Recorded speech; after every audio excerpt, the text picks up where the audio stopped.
கணபதியே நமக. அடுத்ததாக நம்ம பார்க்க இருக்கிறது பார்த்திங்கன்னா துலாம் ராசிக்கான வீடியோ. இந்த துலாம் ராசிக்காரர்களுக்கு இந்த தமிழ் புத்தாண்டு பலன்களும் இந்த குரு பயிற்சி பலன்களும் பார்க்கும்போது பார்த்திங்கனாக்கா, இந்த ஆண்டின் தொடக்கத்தில் இந்த குரு பகவான் உங்கள் ராசிக்கு 7ஆம் இடத்துல உட்காந்துருக்கார்.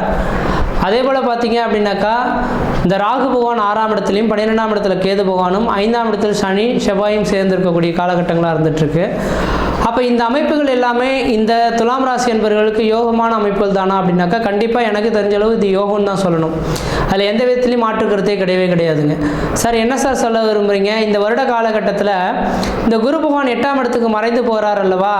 அப்போ குரு பகவான் 8ஆம் இடத்துல மறைந்து போனால் அந்தளவுக்கு யோகமற்ற ஒரு அமைப்பு தானே சொல்லுவாங்க. 8ஆம் இடத்துல குரு இருக்கக்கூடிய காலகட்டத்தில் நட்டம் அவமான விரைன்னு சொல்லுவாங்களே, நீங்கள் எப்படி சார் யோகம்னு சொல்கிறீங்கனாக்கா, இந்த துலாம் ராசிக்காரர்களுக்கு முதல் தரமான யோகாதிபதி, அதாவது துலாம் ராசிக்கும் ரிஷப ராசிக்காரர்களுக்கும் முதல் தரமான அவயோகாதிபதின்ற சொல்லக்கூடிய கிரகம் இந்த குரு பகவான். ஏன்னா இந்த துலாம் ராசிக்கு 3, 6 அமைப்புகள் பெறக்கூடிய அமைப்புங்க. அப்போ துலாம் ராசிக்காரர்கள் 3ஆம் அதிபதியும் 6ஆம் அதிபதியாக இருக்கக்கூடிய கிரகம் எப்பொழுதுமே 3, 6, 8, 12 மறைந்திருக்கக்கூடிய காலகட்டங்கள் மிகப்பெரிய ஒரு வளர்ச்சிகள் தருன்றுவிதிங்க. அப்போ இந்த ஆண்டின் தொடக்கத்தில் இந்த குரு பகவான் 7ஆம் இடத்துலேருந்து உங்கள் ராசியை பார்க்குறார். ஆனால் மே மாதம் 1ஆம் தேதிக்கு பிறகு பார்த்தீங்க அப்படின்னாக்கா, இந்த குரு பகவான் 8ஆம் இடத்தில் மறைந்து இருக்கிறது இது யோகமான அமைப்புங்க. அப்போ கடந்த 2023ஆம் ஆண்டில் நடைபெறாத ஒரு சில விஷயங்கள், திருமண விஷயங்கள், எல்லா விஷயங்களாக இருந்தாலும் இந்த 8ஆம் இடத்தில் இருக்கக்கூடிய குரு பகவானால் திடீர் அதிர்ஷ்டங்கள், திடீர் பணவரவுகள், குடும்பத்தில் ஒரு சுப நிகழ்வுகள், சுபகாரியங்கள், வீடு மனைவாசல் வாங்கக்கூடிய அமைப்புகள், வீடு மனைவாசல் கட்டக்கூடிய அமைப்புகள், எல்லா விதத்திலையும் யோகங்கள் பெறக்கூடிய ஒரு காலகட்டங்களாக உருவாகுன்றிருவிதிங்க. அதனால் இந்த துலாம் ராசிக்காரர்களுக்கு இந்த குரோதி வருட தமிழ் புத்தாண்டானது பார்த்தீங்கன்னாக்கா மிகப்பெரிய ஒரு ராஜயோக வாழ்க்கையை அனுபவிக்கக்கூடிய அமைப்பில் இருந்துட்டு இருக்குன்னு சொல்லலாம். ஏன்னா 6ஆம் இடத்துல ராகு உட்கார்ந்துருக்காரு. 6ஆம் இடமானது ருணம், ரோகம், சத்ரு, எதிரி, பகை, கடன் சொன்னாலும் கூட 6ஆம் இடமானது உத்தியோகஸ்தானம் சொல்லக்கூடிய அமைப்புங்க. அப்போ நிரந்தரமான உத்தியோகம் இல்லாமல் தடுமாறக்கூடிய நபர்களுக்கு நிரந்தரமான ஒரு வேலை வாய்ப்பு பெறக்கூடிய காலகட்டம் உருவாகும்.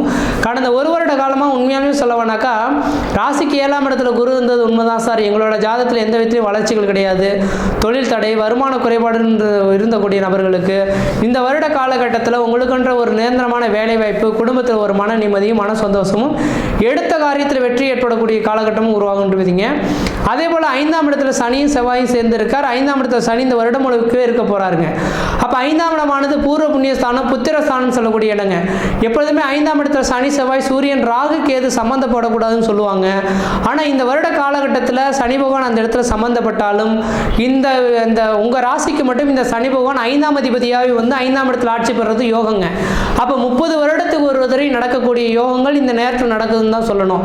அப்போ இந்த சனி பகவான் இருந்துட்டாலும் கூட ஒருவேளை இந்த துலாம் ராசிக்காரர்களுக்கு குழந்தை பாக்கியம் இல்லைன்னு சொல்லக்கூடிய நபர்களுக்கு இந்த 2 வருட காலகட்டத்தில் கம்பல்சரி இந்த சனி பகவானால் உங்களுக்கு குழந்தை பேர் பெற்றெடுக்கக்கூடிய அமைப்புகள் உருவாகுன்றிருவிதிங்க. அதனால் திருமணமாகி குழந்தை பேர் இல்லாத நபர்களுக்கு கண்டிப்பாக இந்த 2024ஆம் ஆண்டு ஏப்ரல்லேருந்து 2025 மே மாத காலகட்டத்துக்குள்ளார குழந்தை பாக்கியம் உருவாகிறதுக்கான ஒரு உன்னதமான காலகட்டமாக இருந்துட்டுருக்குன்னு சொல்லலாம்.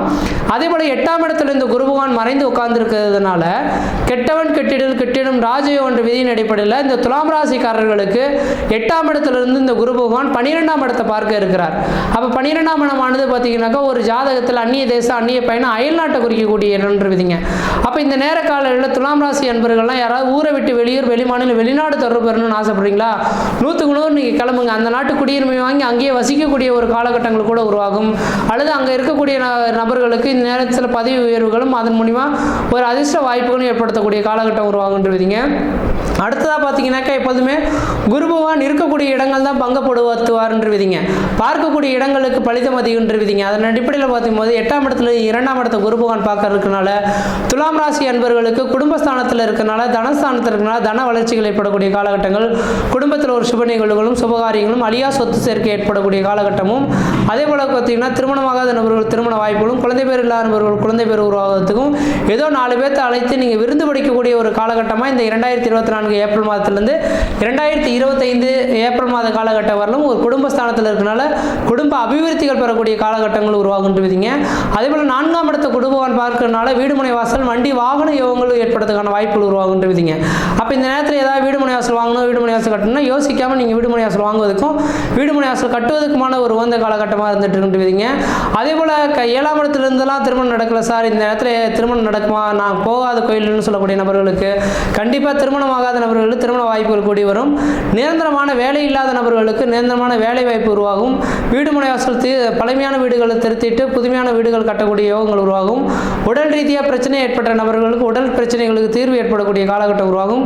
பொருளாதார அபிவிருத்திகள் பார்த்தீங்கன்னாக்கா இதுக்கு முன்னாடி யார்கிட்டயோ கொடுத்த பணங்கள் வராமல் இருக்கக்கூடிய பணங்கள்லாம் திடீர்னு பார்த்தீங்கன்னா வட்டி முதலமாக கொண்டு வந்து கொடுத்துருக்கக்கூடிய அமைப்புகளும் உருவாகுன்றீங்க. இதெல்லாம் திடீர் அதிர்ஷ்டங்கள், திடீர் பணவரவுகளுக்கான ஒரு வாய்ப்புகளை ஏற்படுத்தி தருன்றீங்க. குழந்தை இல்லாத தம்பதிகளுக்கு குழந்தை பேர் உருவாக்குறதுக்கான வாய்ப்புகள் உண்டு. வெளிநாடு செல்லக்கூடிய நபர்கள் வெளிநாடு வாய்ப்புகள் தேடி வரும். கடன் பிரச்சனையில் இருக்கக்கூடிய நபர்கள் கடன் பிரச்சனைகள் தீர்வு ஏற்படக்கூடிய காலகட்டம் உருவாகும். கோர்ட்டு கேஸ் வழக்குகள் இருக்கக்கூடிய நபர்கள் கோர்ட்டு கேஸ் வழக்குகள் உங்களுக்கு சாதகமான சூழலை ஏற்படுத்தி தரும். விவசாயத்துறையில் இருக்கக்கூடிய நபர்களுக்கு விவசாயத்துறையில் வளர்ச்சிகளை பெறக்கூடிய காலகட்டம் உருவாகும். முக்கியமாக இந்த வருட காலகட்டத்தில் ரியல் எஸ்டேட் துறையில் இருக்கக்கூடிய நபர்களுக்கு தான் மிகப்பெரிய ஒரு வளர்ச்சிக்கான ஒரு காலகட்டமாக இருந்துட்டு இருக்கிறத பார்க்க முடியுதுங்க.